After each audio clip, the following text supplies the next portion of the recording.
এটা হচ্ছে আমাদের প্রথম এবং প্রধান দাবি।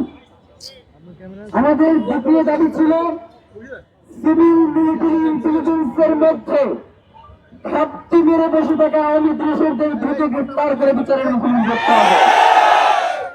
এবং আমাদের তৃতীয় দাবি ছিল স্বরাষ্ট্র উপদেষ্টা, বিশেষ সহকারী এবং আইন উপদেষ্টা, আপনারা এই খুনের পিছনে কারা কারা জড়িত রয়েছে এখন পর্যন্ত আপনারা সেটাকে পরিষ্কার করতে পারেন না।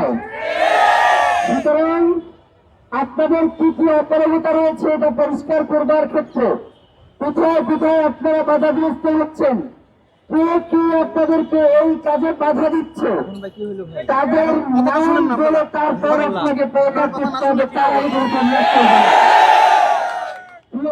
এই তিনটে দাবির জন্য আমরা ইনকিলাব মঞ্চের পক্ষ থেকে জবাব দেওয়ার জন্য তাদেরকে 24 ঘন্টা বেছে দিয়েছি। 24 ঘন্টার মধ্যে স্বরাষ্ট্র উপদেষ্টা, বিশেষ সহকারী আইন উপদেষ্টা তারা আপনাদের এই মিডিয়াকে ডেকে বলবেন যে তারা এর পরিপ্রেক্ষিতে কি ব্যবস্থা গ্রহণ করেছেন।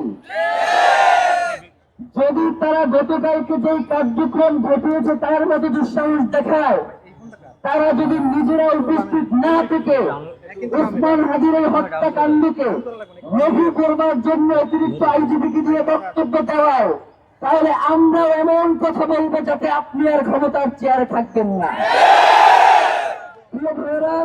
এই মুহূর্তে আজকের বিক্ষোভ পরবর্তী যেই সংক্ষিপ্ত সমাবেশ সেখানে বক্তব্য রাখার জন্য অনুরোধ করছি ইনকিলাব মঞ্চ ঢাকা বিশ্ববিদ্যালয়ের শাখার মুখপাত্র ফাতিমা তাসলিম জুনাকে।